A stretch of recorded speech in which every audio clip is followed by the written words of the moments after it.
الحمدللہ والصلاۃ والسلام علی رسول اللہ۔ کیا وہ اپنے قلیل علم کے ساتھ ہی غیر مسلموں کو دعوت دے؟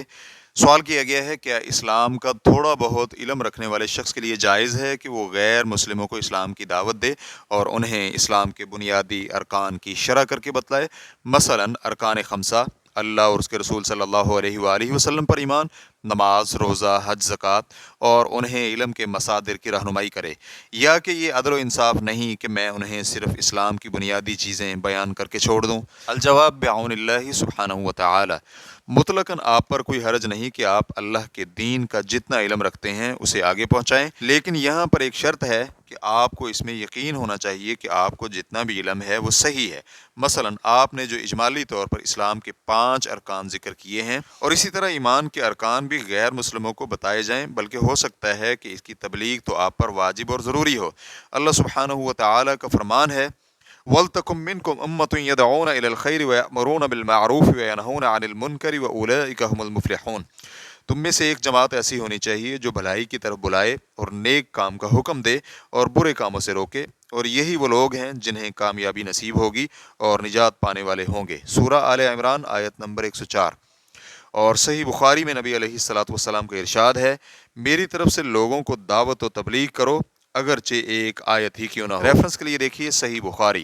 حافظ ابن حجر رحمہ اللہ بیان کرتے ہیں، نبی علیہ الصلوۃ والسلام نے جو حدیث میں یہ فرمایا کہ اگرچہ وہ ایک آیت ہی کیوں نہ ہو، کا مطلب یہ ہے یعنی ایک ہی آیت، تو اس لیے ہر سامع کو ان آیات و مسائل کی تبلیغ کرنے میں جلدی کرنی چاہیے جو ان کے علم میں ہیں، اگرچہ وہ علم کم ہی کیوں نہ ہو۔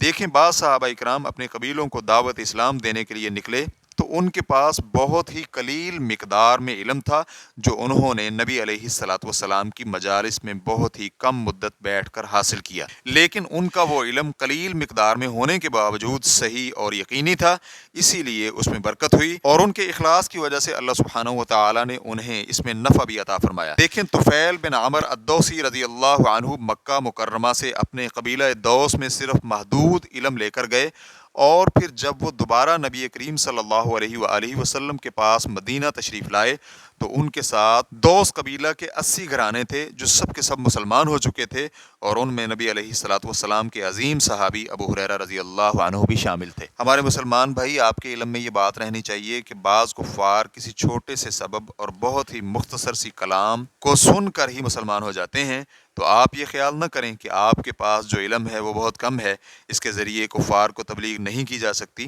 اللہ سبحانہ و تعالیٰ کا فرمان ہے وَادْعُ إِلَىٰ رَبِّكَ إِنَّكَ لَعَلَىٰ هُدًى مُسْتَقِيمٍ، اپنے رب کی طرف دعوت دو، بلا شبہ آپ ہدایت اور صراط مستقیم پر ہیں۔ سورۃ الحج آیت نمبر 67۔ بلکہ آپ تبلیغ جاری رکھیں، اور اگر کسی مسئلہ میں کوئی مشکل پیش آئے تو آپ ہماری ویب سائٹ پر تشریف لائیں، انشاءاللہ آپ کی وہ مشکل بھی حل ہو جائے گی۔ فتوی الشیخ محمد صالح المنجد، واللہ تعالی اعلم۔ اسلام کیو اے ریکارڈنگز، مؤسسۃ الشیخ محمد صالح المنجد، المملکۃ العربیۃ السعودیہ، فتویٰ نمبر 3601۔ والسلام علیکم ورحمۃ اللہ وبرکاتہ۔